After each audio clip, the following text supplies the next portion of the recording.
Shalom, saya Elizabeth Ogendun. Saya adalah jemaat Gemit Kota Baru, Rayon 3. Saya adalah seorang istri. Saat ini saya bekerja sebagai tenaga kontrak di pemerintahan Kabupaten Kupang. Bulan November tahun 2016, saya menikah dan setelah 2 tahun pernikahan saya juga belum dikaruniai seorang anak, dan saya dan suami kami rindu sekali untuk memiliki seorang anak. Dan kami pada saat itu saya sadar bahwa haid saya tidak teratur, bisa 7 bulan sekali, bisa 10 bulan sekali, bahkan pernah 1 tahun sekali saya tidak haid sama sekali. Kemudian atas kesepakatan saya dan suami, kami pergi ke dokter kandungan. Waktu kami ke dokter itu, secara medis setelah hasil pemeriksaan itu, saya didiagnosa oleh dokter kandungan saya mengalami PCOS. Artinya bahwa sel telur saya ini tidak berkembang secara baik, sehingga itu yang menyebabkan haid saya sangat tidak teratur dan ada kista kecil di dalam rahim saya pada saat itu. Dan di situ dokter menyarankan untuk terapi hormon terlebih dahulu. Terapi hormon kemudian diikuti dengan program kehamilan tahap pertama, dikasih berbagai macam jenis obat. Begitu banyak obat yang harus saya minum. Dokter juga menyarankan untuk kami harus diet yang sehat, karena berat badan saya juga tidak sesuai dengan tinggi badan saya pada saat itu. Jadi suami juga diberikan obat, saya juga minum obat dari dokter. Tetapi biaya yang kami keluarkan juga tidak sedikit pada saat itu, karena obatnya juga cukup mahal. Setelah program kehamilan yang pertama itu tidak berhasil, kata dokter, kita periksa lagi dan dokter bilang kita masuk dalam program kehamilan yang kedua. Di situ sepertinya dosisnya ditambah atau obat-obatan lain yang sedikit berbeda lagi dikasih lagi, dan kami konsumsi itu, dan begitu berlanjut terus sampai 3 kali program kehamilan. Saya juga mencoba untuk coba memeriksakan ke dokter kandungan yang lain, dan pada saat itu saya hampir putus asa. Saya merasa bahwa saya hampir gagal menjadi seorang perempuan, karena didiagnosa pada saat itu bahwa sel telur saya yang tidak berkembang. Jadi ukuran sel telur saya itu tidak cukup untuk dibuahi, begitu. Jadi saya juga tidak begitu paham dengan istilah-istilah medis ini, tapi yang saya percaya pada saat itu bahwa saya masih punya Tuhan yang bisa menolong saya pada saat itu, karena sudah 3 kali saya program kehamilan dan semuanya gagal total. Pada satu ketika saya mengambil waktu, saya dan suami kami bersama-sama berdoa, dan saya juga mengambil banyak waktu dengan Tuhan, dan saya minta pertolongan Tuhan pada saat itu. Karena jujur ketika dokter mengatakan bahwa sel telur saya ini tidak berkembang dengan baik, atau mau dibilang bahasa yang lebih ekstrimnya itu mungkin bisa dibilang mandul. Tetapi dokter masih memberikan saya semangat dengan terus melakukan pengobatan-pengobatan medis seperti itu. Sampai satu ketika saya karena sudah terlalu banyak USG, tapi kalau untuk kasus saya USG-nya itu tidak melalui USG atas, maksudnya tidak hanya USG dari bagian perut. Untuk kasus saya USG saya itu itu harus lewat area kewanitaan saya. Itu dinamakan dengan USG transvaginal. Jadi hanya dengan melakukan USG transvaginal itu baru bisa tahu di mana kapan masa subur saya, kapan sel telur ini kapan dia bisa berkembang dengan baik, apakah ukurannya sudah sesuai, sudah cukup untuk dibuahi atau tidak. Dan pada satu ketika setelah pemeriksaan transvaginal itu, dokter memberikan saya rujukan untuk pemeriksaan sumbatan, istilahnya kalau tidak salah waktu itu tuba falopi, untuk dilihat apakah tuba falopi kiri atau tuba falopi kanan saya yang bermasalah. Dan saya menanyakan kepada dokter, dokter, apakah dengan pemeriksaan itu sakit atau tidak? Kata dokter, justru kalau tidak sakit justru itu yang bermasalah. Tetapi kalau rasa sakit berarti mungkin ada baiknya saja, baik-baik saja begitu. Jadi kita dikasih rujukan pada saat itu ke rumah sakit WZ Yohanes Kupang. Dan saya dan suami pergi ke rumah sakit WZ Yohanes Kupang pada saat itu. Dan kami mendapat jadwal untuk tanggal berapa, saya lupa tanggal berapa pada waktu itu. Dan kami diberikan salah satu persyaratan alat-alat yang harus kami pasien siapkan sendiri, yaitu alat untuk semacam tabung untuk suntikan tapi tidak dengan jarumnya, kemudian dengan selang kateter pada saat itu. Dan kami kalau harus datang lagi untuk pemeriksaan, kami harus membawa alat-alat itu. Dan saya dan suami pulang dari ambil jadwal itu, kami langsung ke apotek untuk membeli alat-alat medis itu yang sudah ditentukan dari rumah sakit pada saat itu. Pada saat itu saya pulang ke rumah dan saya hanya pegang alat-alat ini karena saya ketakutan. Saya ketakutan ini apa yang harus terjadi kalaupun, tapi kata dokter, karena kan dokter bilang bahwa kalau sakit berarti tidak bermasalah, tapi kalau tidak sakit berarti ada sesuatu yang terjadi pada rahim saya, seperti itu. Saya mau bilang saya cukup stres, saya putus asa, pikiran saya cukup kacau balau pada saat itu. Satu waktu ada seorang pastor, kebetulan saya mengikuti dia di Instagram. Jadi pada saat itu dia sedang doa pada siang hari, dan posisi saya pada saat itu saya ada di kantor. Dan waktu itu dia berdoa karena lewat handphone. Jadi dia berdoa untuk semua jemaat yang sedang menyaksikan live-nya dia lewat Instagram pada siang hari itu. Jadi secara iseng saya ketik di kolom komentar itu, saya bilang pastor, namanya Pastor Mario Verona pada saat itu. Saya bilang, pastor tolong doakan saya rindu untuk punya keturunan. Begitu banyak orang yang mengetik, jadi pesannya itu naik terus karena ada ratusan penonton yang ikut live-nya doa siang pastor pada saat itu. Tetapi entah bagaimana cara Tuhan, dia membaca nama saya, lalu dia sebut nama saya pada saat itu. Dia sebut nama saya, nama Instagram saya, karena di kolom komentar itu sudah ada dengan nama saya begitu. Dia membaca nama saya dan dia bilang, akhir tahun ini Tuhan berkata pada saya, pada pendeta ini, Pastor Mario Verona ini, dia bilang bahwa Tuhan berkata pada saya, pada akhir tahun ini engkau akan mengandung. Pada saat itu saya seperti mau percaya tidak percaya, karena posisinya itu sudah di bulan November, sedangkan saya belum haid. Saya belum haid, yang dari proses kehamilan saya, proses untuk program kehamilan saya waktu itu saya belum haid sama sekali.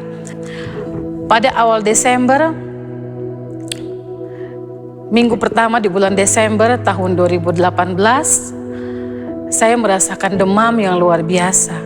Demam saya ini itu berlanjut terus sampai mendekati minggu-minggu mau Natalan pada saat itu.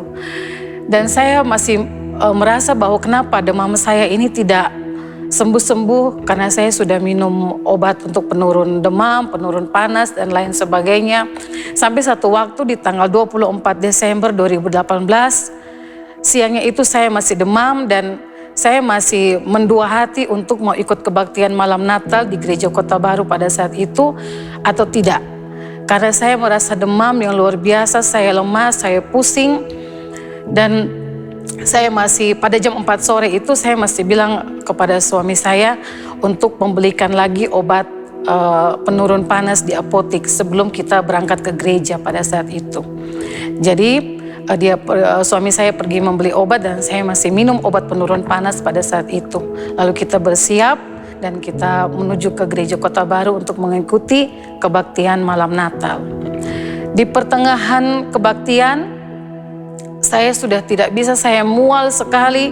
Saya seperti mata saya gelap, saya sudah pusing dan menggigil, sudah demam, saya rasa kedinginan yang sangat luar biasa hebatnya. Jadi saya bisik kepada suami saya di samping saya pada saat itu. Saya bilang, "Papa, ayo kita pulang." Karena saya merasa saya sudah lemas sekali. Jadi saya pulang ke rumah dan malam itu suami saya juga kebetulan pada malam itu dia harus menjalankan kewajibannya, dia harus piket malam dan harus pulang di besok paginya pukul 8 pagi. Besok paginya di tanggal 25 Desember 2018, saya karena kedinginan dari malam itu saya menggigil, lalu saya bungkus badan, saya tidur dengan kain yang tebal karena saya kedinginan yang sangat luar biasa, saya mual.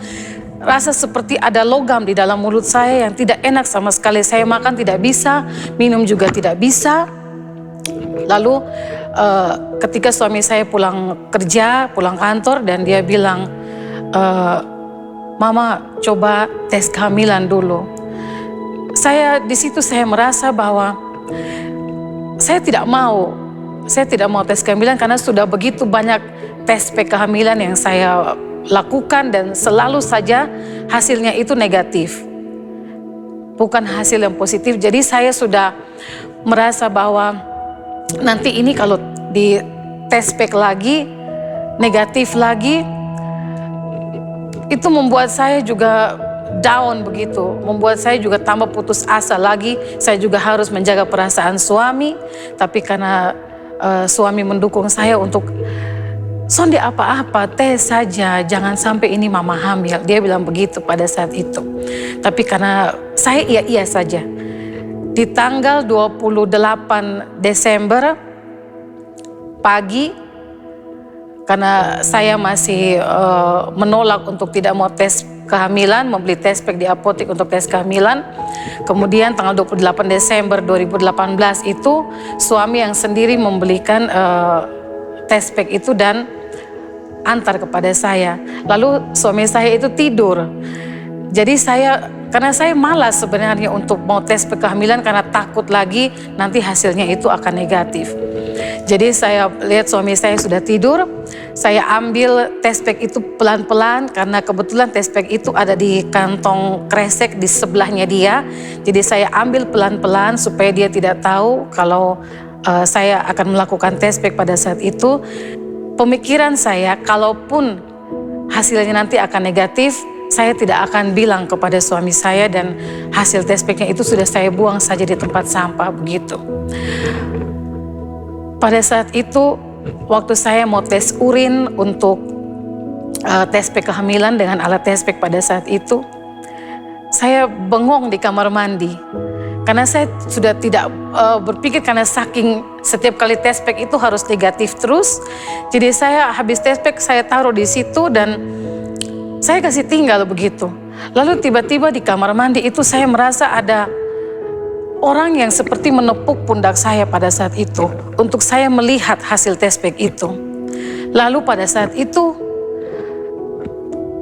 waktu saya rasa ada yang seperti menepuk pundak saya untuk melihat hasil tes pack itu, saya lihat garis merahnya itu 2. Lalu saya angkat kemasan tes pack itu, saya balik baca di belakangnya. Saya baca di situ kalau garis merahnya 2 itu artinya positif. Dan saat itu saya seperti mau rasa-rasanya kayak lemas badan karena saya cukup kaget dengan hasil itu. Tapi saya masih berpikir dalam hati saya bahwa hasil tes pack ini rusak. Atau alat tes pack ini mungkin rusak, karena tidak mungkin saya tiba-tiba garis 2 dan kalau lihat dari alat tes pack itu saya positif hamil. Lalu saya buru-buru keluar dari kamar mandi, saya bangunkan suami, saya bilang, lihat ini hasilnya 2 garis merah pada saat itu. Lalu suami karena sudah tertidur pulas pagi itu, karena baru pulang lepas piket juga, dan kalimat pertama yang suami saya sampaikan kepada saya pada saat itu, puji Tuhan Mama, itu yang kalimat yang membuat saya itu merasa bahwa Tuhan, mujizatmu terjadi pada saya dan suami pada pagi ini di tanggal 28 Desember tahun 2018 pada saat itu. Bagaimana mungkin saya dengan kondisi rahim saya yang secara medis dokter sendiri hampir angkat tangan karena sudah 3 kali kami program kehamilan dan selalu gagal. Tapi saya tidak mengerti bagaimana mungkin ini garis 2 dan saya masih bersikeras dalam hati saya bahwa jangan sampai alat ini yang rusak. Karena menurut saya sangat tidak mungkin. Saya cuma 1 kali haid pada saat itu, lalu tiba-tiba saya harus garis 2. Ini kan sesuatu yang sangat tidak mungkin secara manusia. Lalu saya mengambil handphone saya dan saya menghubungi dokter kandungan yang menolong kami selama program kehamilan itu. Saya tanya, karena kebetulan saya juga punya hubungan personal yang baik dengan dokter kandungan ini. Jadi saya bilang, Mami, apakah hari ini tempat prakteknya buka? Karena pada saat itu masih masa-masa Natal di tanggal 28 Desember itu. Jadi saya takutnya jangan sampai tempat praktek ini masih tutup. Lalu ada balasan dari dokter ini bahwa iya Kakak Elis, kami tetap buka. Saya bilang oke Mami, sebentar malam saya mau pergi periksa. Jadi malamnya itu saya dan suami kami pergi ke dokter untuk memastikan hasil tes pack saya ini yang 2 garis merah ini, dan saya membawa hasil tes pack ini untuk saya tunjukkan kepada dokter ini. Saya bilang ini hasil tes pack saya pagi tadi. Lalu dokter bilang silakan dulu berbaring dan kita akan periksa dengan USG lagi. Dan waktu periksa itu USG karena sudah ada indikasi di tes pack itu 2 garis merah, berarti tidak boleh lagi pakai transvaginal dari USG dari area kewanitaan. Jadi hanya boleh dari USG atas melalui perut. Jadi waktu dokter ini USG perut saya, dia bilang begini, aduh Kak Elis, puji Tuhan, ini hamil, Kak Elis benar-benar hamil. Terus dia bilang begini, sebentar ya, saya gemetar Kak Elis. Jadi dokter ini masih melepaskan alat USG ini di perut saya. Dia bilang, sebentar saya lepas dulu, saya gemetar Kak Elis. Dia bilang begitu. Saya dan suami juga kami saling bertatapan muka di situ dan saya senyum dan saya sudah mengeluarkan air mata pada saat itu. Saya bilang, Tuhan, ini mujizat yang luar biasa saya dan suami terima pada saat itu. Dan dokter sendiri masih bilang waktu setelah selesai USG dan dia masih menuliskan resep untuk saya. Dia bilang, Kak Elis, bagaimana mungkin kalau secara medis ini belum bisa untuk Kak Elis bisa mengandung. Saya juga sebagai dokter kandungan, saya bingung ini bagaimana caranya sampai Kak Elis bisa hamil. Dan tadi kita sudah USG dan puji Tuhan janinnya itu ada di dalam rahim. Lalu saya tanya pengertian di dalam rahim itu maksudnya bagaimana. Tapi dokter menjelaskan kepada saya bahwa ada kehamilan yang di luar rahim, di luar kandungan. Jadi saya juga tidak begitu paham soal medis ini. Dan kemudian kami dikasih obat untuk vitamin, penguat kandungan dan lain sebagainya. Tidak berhenti sampai di situ. Setelah kami pulang 1 minggu kemudian tiba-tiba darah keluar. Ada darah yang keluar cukup banyak pada saat itu. Lalu karena saya panik jadi saya langsung telepon lagi dokter. Mami, bagaimana ini saya ada darah yang keluar. Terus kata dokter pada saat itu, aduh Kak Elis. Karena ada kata pertama aduh, saya sudah langsung berpikir kemana-mana bahwa ini ada sesuatu yang tidak baik-baik saja. Aduh Kak Elis, nanti sebentar langsung ke tempat praktik kita periksa dulu. Oke, sambil menunggu sore saya sudah lihat terus jam kapan sore karena saya sudah tidak sabar untuk pergi ke dokter kandungan untuk periksa lagi pada saat itu. Sampai di sana dokter periksa dan dokter melihat karena flek saya atau darah saya cukup tebal, cukup banyak. Dokter langsung menyarankan malam itu juga saya harus segera opname. Pada saat itu saya masuk dikasih rujukan untuk langsung opname pada malam hari itu di Rumah Sakit Mamami Kupang. Dan saya langsung ke rumah, ambil baju-baju saya dan suami langsung mengantarkan saya ke Rumah Sakit Mamami. Kami membawa rujukan dari dokter ini dan kami langsung ditangani di situ. Dan besok paginya darah masih terus keluar. Dan saya bilang di atas tempat tidur itu, saya bilang, Tuhan tolong saya. Ini kerinduan saya untuk punya anak dan Tuhan sudah jawab. Tapi pada hari ini ada darah yang keluar lagi. Dan itu saya hanya berdoa terus pada saat itu di rumah sakit karena saya juga pikiran sudah sangat kacau balau pada saat itu. Lalu ketika dokter datang perkunjungan, saya dikasih obat penguat kandungan itu sebesar biji mutiara warnanya putih bulat. Dan itu harus dimasukkan terus ke dalam alat vital saya untuk dibantu untuk tidak terjadi hal-hal yang lebih parah lagi dari perdarahan. Lalu saya dikasih obat untuk stop perdarahan, disuntik juga untuk stop perdarahan, melalui infus juga dikasih untuk stop perdarahan. Dan pada hari ketiga setelah di rumah sakit, dokter bilang nanti dilihat kalau sudah tidak ada darah lagi boleh pulang. Dan puji Tuhan pada hari ketiga sudah tidak ada darah lagi dan saya kembali ke rumah.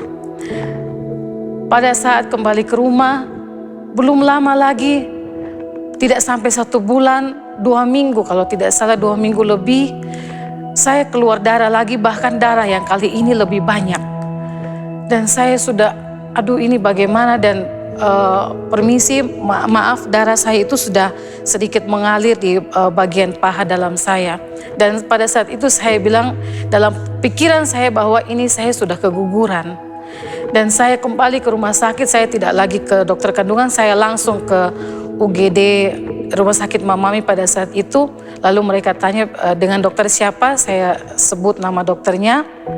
Lalu mereka menghubungi dokter ini dan saya harus opname lagi.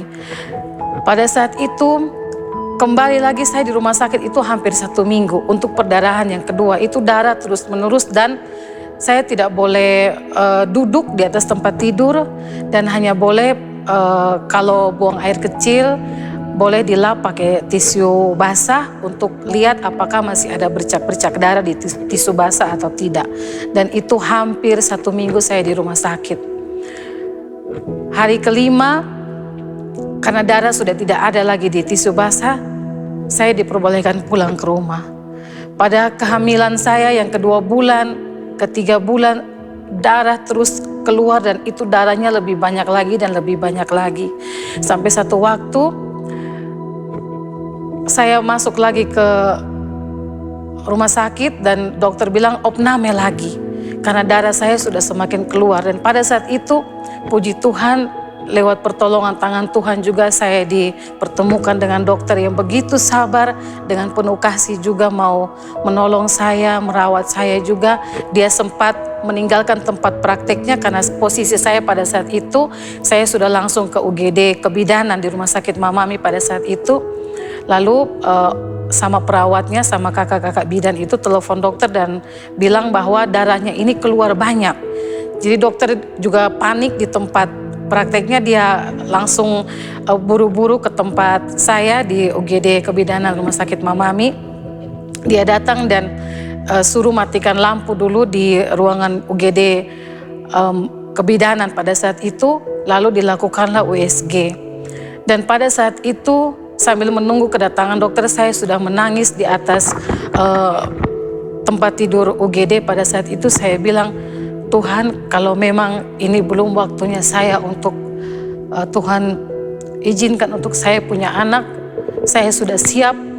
Kalaupun harus keguguran pada saat ini, saya harus kehilangan janin saya sudah siap Tuhan. Lalu pada saat itu suami saya terus menguatkan saya, bilang, Mama jangan menangis, jangan pikiran, kita tunggu dokter dulu. Pada saat itu tidak lama berselang waktu, dokter sampai dan langsung USG tadi yang matikan lampu itu. Dan waktu di USG, janin di dalam rahim saya ini masih bergerak dan dia seperti kecil tapi sedikit dia melompat. Lalu dokter langsung bilang begini, aduh babynya kok kuat sekali ya. Ini darahnya banyak loh yang keluar tapi babynya kok kuat sekali ini. Jadi saya kaget pada saat itu dan saya menangis sejadi-jadinya di atas tempat tidur rumah sakit itu. Dan karena yang saya pikir darah saya sudah terlalu banyak yang keluar dari awal kehamilan, bulan kedua, bulan ketiga, bulan keempat itu saya terus pendarahan, tidak berhenti. Masuk keluar rumah sakit tidak putus-putusnya. Jadi karena pada saat itu darah saya sudah cukup banyak, saya disarankan untuk pakai pembalut seperti pembalut haid pada umumnya. Belilah pembalut. Saya pakai pembalut tapi karena darahnya sudah mulai banyak, dokter bilang ganti saja pakai pampers.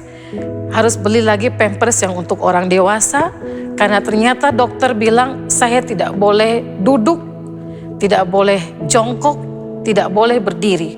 Jadi kalau mau buang air kecil, buang air besar, saya hanya boleh di atas tempat tidur. Karena kalau saya duduk atau jongkok, itu bisa memicu kontraksi dan bisa terjadi pendarahan yang lebih banyak lagi. Jadi pada saat itu saya dipakaikan pampers orang dewasa supaya kalau saya mau buang air kecil atau mau BAB, saya bisa langsung di pampers. Memang awalnya saya merasa geli sekali karena saya tidak pernah mengalami seperti ini yang harus pakai pampers dan harus melakukan segala sesuatunya di atas tempat tidur.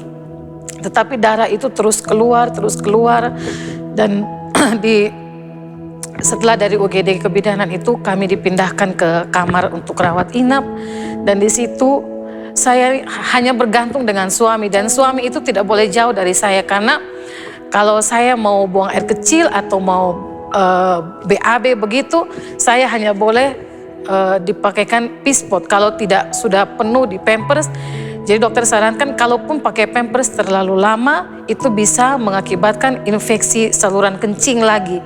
Jadi pada saat itu dokter bilang sudah tidak usah pakai pampers lagi, tapi pakai pispot saja. Jadi suami beli pispot yang baru untuk saya pakai selama saya rawat inap di situ.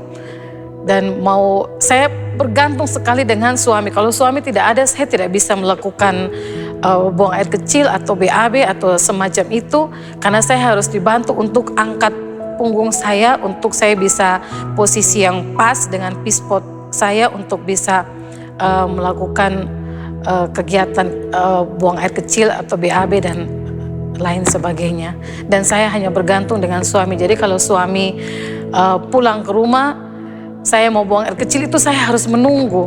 Atau kalau ada perawat yang datang, perawat bisa bantu. Karena saya tidak diperkenankan duduk sama sekali apalagi jongkok. Dan pada saat itu setiap 8 jam saya wajib dimasukkan obat penguat kandungan. Biasanya kalau menurut keterangan dari dokter itu obat penguat kandungan itu hanya untuk di awal-awal kehamilan. Tetapi ini tidak berlaku bagi saya.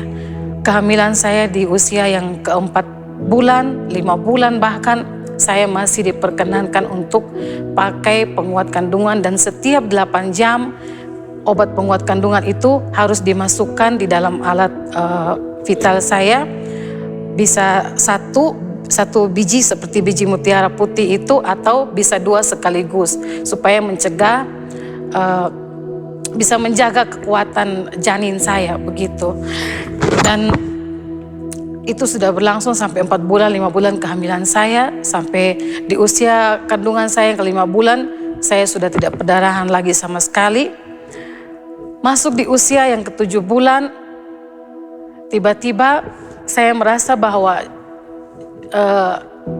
anak saya di dalam rahim ini sudah tidak bergerak. Saya panik karena kata dokter, anak itu kalau sudah di usia 7 bulan kehamilan, dia harus aktif, harus bergerak, harus tendang dan lain sebagainya. Dan ini tidak terjadi pada janin saya, pada anak saya di dalam rahim saya pada saat itu. Lalu saya pergi lagi ke dokter, karena dokter yang biasa dari awalnya menangani saya itu sedang ada tugas keluar kota, jadi saya pindah lagi dokter di satu dokter dokter kandungan yang lain. Dan saya diharuskan opname lagi pada usia kandungan saya 7 bulan. Karena sudah di USG, sudah diperiksa segala sesuatunya, tapi waktu di USG itu anak saya ini masih ada di dalam rahim, tapi dia tidak mau bergerak.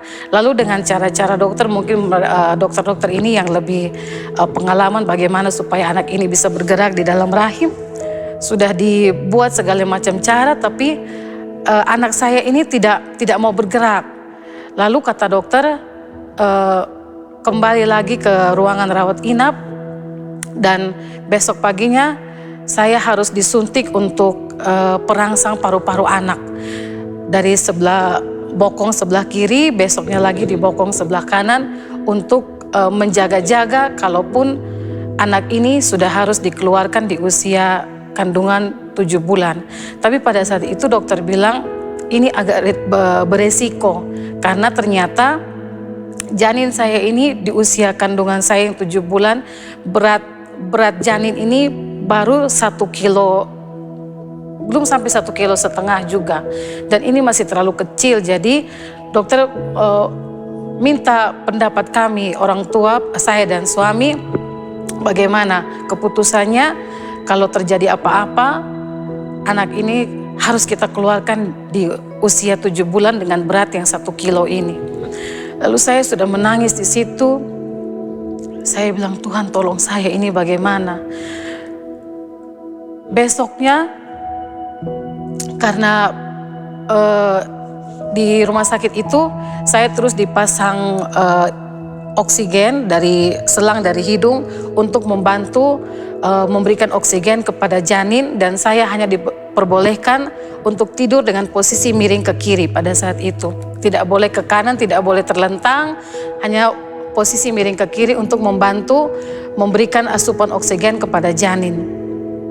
Setelah itu, karena setelah pemeriksaan dari dokter ini, dokter bilang sudah, dia sudah mulai sedikit bergerak karena bantuan oksigen yang melalui selang oksigen dari hidung saya pada saat itu, dia sudah mulai ada sedikit pergerakan walaupun tidak banyak. Jadi dokter sarankan untuk kembali ke rumah dan bed rest lagi.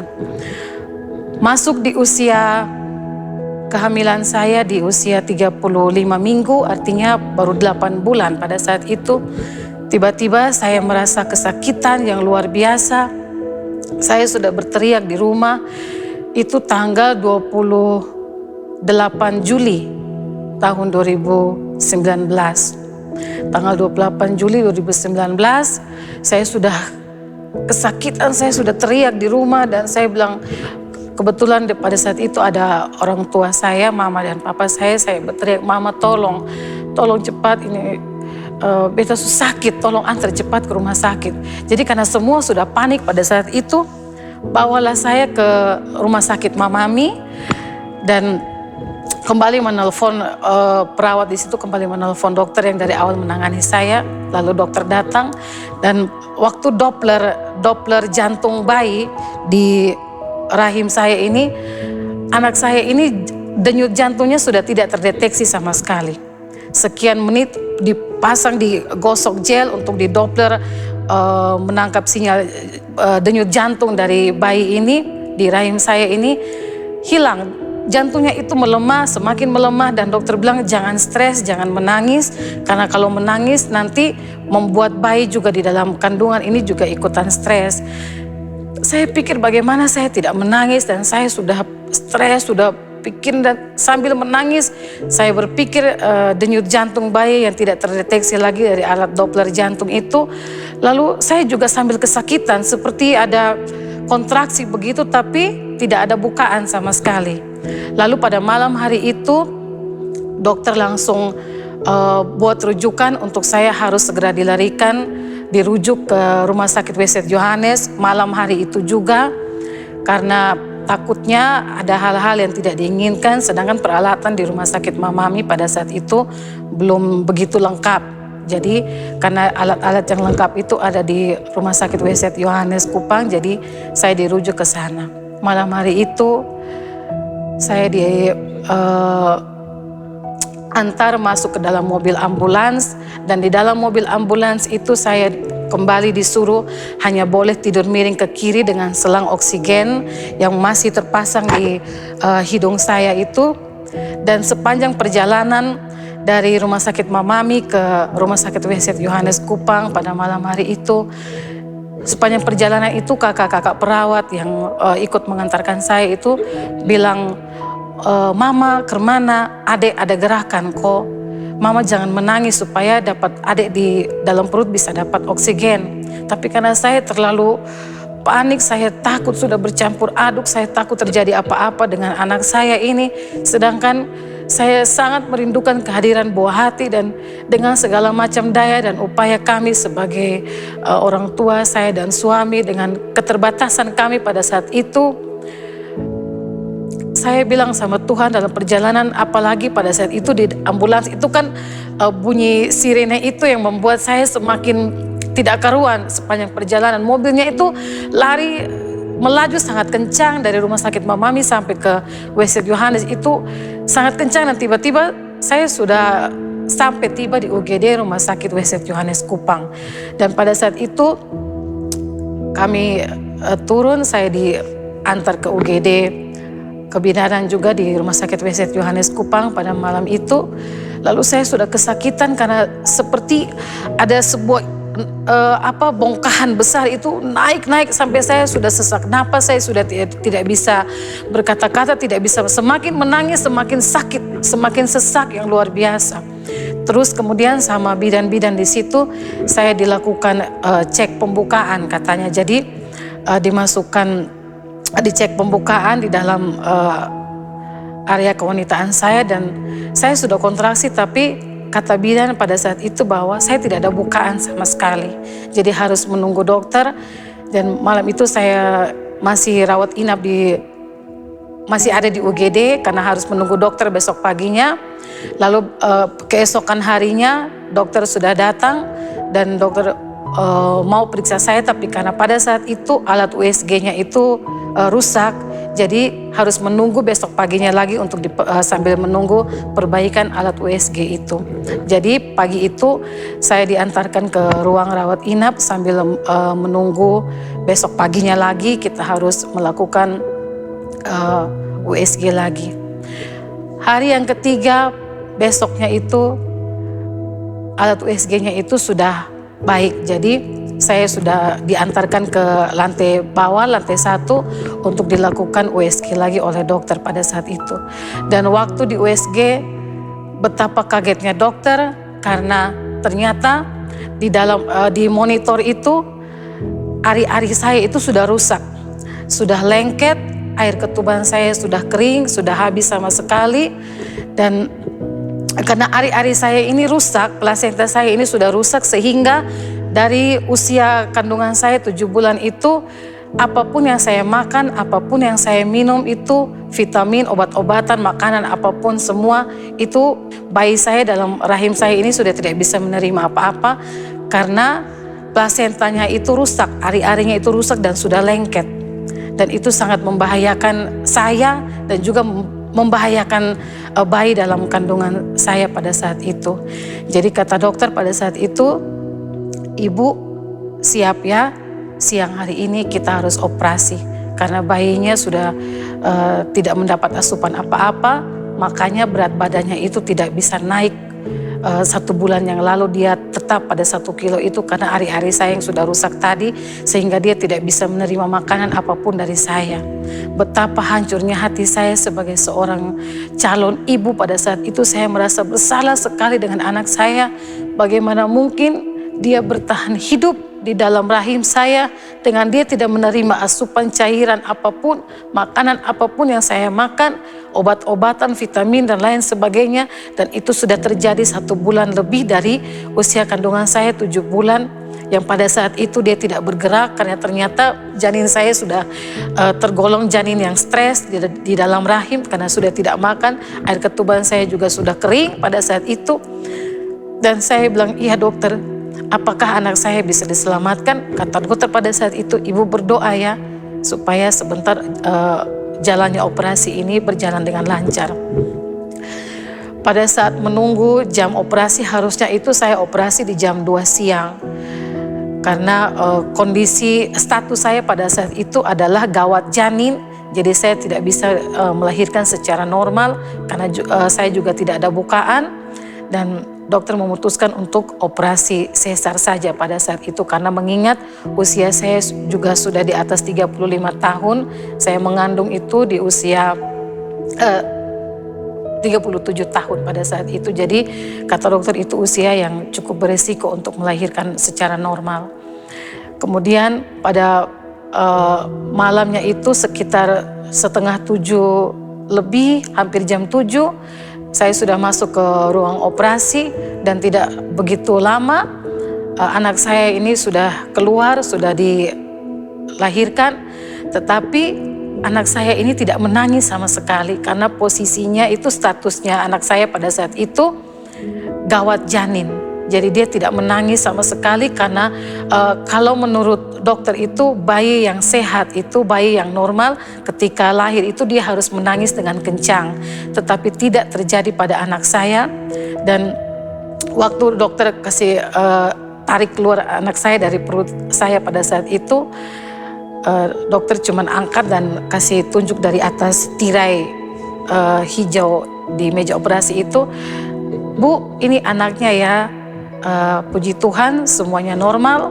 Dan saya pada saat itu karena saya dibius dari bagian dada ke bawah, hanya bisa bicara tapi saya juga tidak bisa bicara banyak karena pengaruh juga obat bius pada saat itu. Saya hanya dalam hati puji Tuhan, terima kasih, dan saya menangis tidak di atas meja operasi itu. Tapi dokter bilang bayinya tidak nangis tapi kita akan usahakan yang terbaik. Hanya itu kalimat dokter pada saat itu. Dan pada saat itu setelah operasi saya diantar kembali ke ruang rawat inap. Tapi malam itu saya tanya, kenapa saya tidak bisa, bayi saya belum ada satu kamar dengan saya. Dan mereka bilang bayinya harus ada di ruang perawatan bayi dulu, tidak bisa sama-sama dengan ibu karena harus diberikan oksigen untuk membantu proses kerja paru-parunya supaya bisa normal pada saat itu.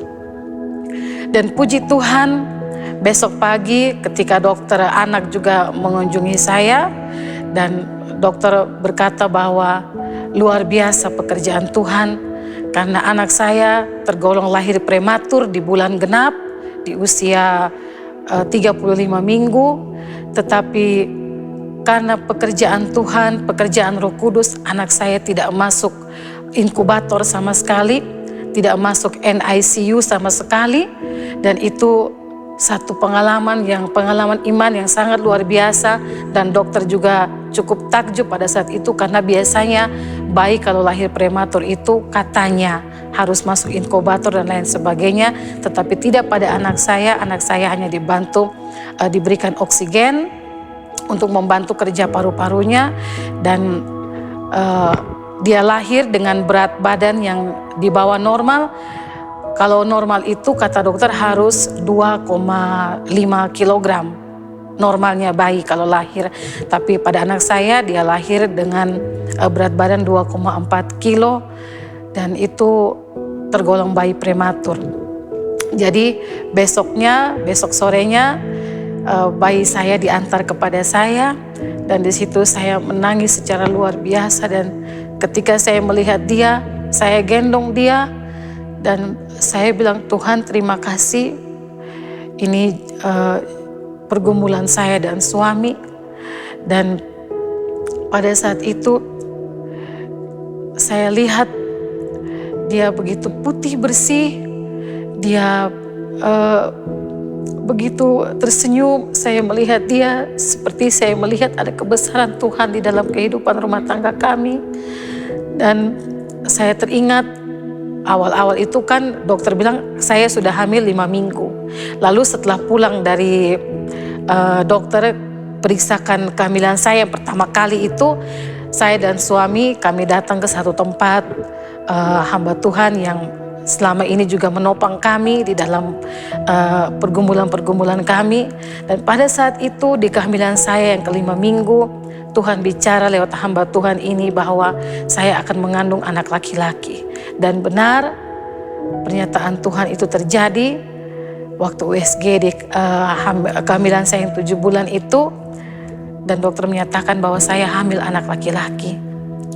Dan saya dan suami kami sepakat memberi nama anak kami Kairos Haleluya Christian Woge, yang artinya masa penantian di dalam kami pergumulan untuk mendapatkan keturunan, masa-masa penantian kami, dan kami terus bersuka cita di dalam Tuhan karena Tuhan begitu baik bagi kami dengan menghadirkan Kairos di dalam kehidupan rumah tangga kami.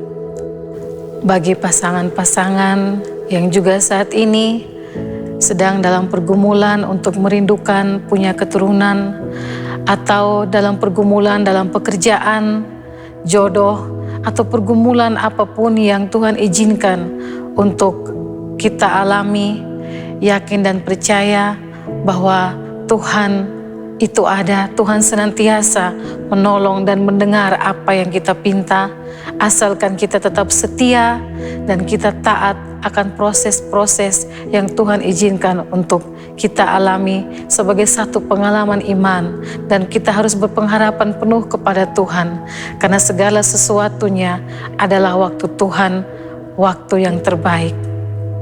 Dan pada saat ini saya juga menyampaikan kepada kita semua bahwa apapun yang kita punya, apapun yang kita miliki, berilah kepada Tuhan seutuhnya. Dan jangan memperhitungkan segala sesuatu yang kita sudah berikan untuk Tuhan. Dan saya pribadi, saya bilang kepada Tuhan lewat kejadian ini, saya bilang, Tuhan, saya tidak punya banyak harta, saya tidak punya apa-apa, saya tidak memiliki apa-apa. Tapi karena saya punya suara yang Tuhan titipkan sebagai talenta dalam diri saya, dan suara saya akan terus saya pakai untuk mempermuliakan nama Tuhan melalui suara saya, lewat pujian-pujian yang saya lantunkan, dan biarlah itu menjadi kesaksian pengalaman iman di dalam kehidupan saya. Tuhan Yesus memberkati.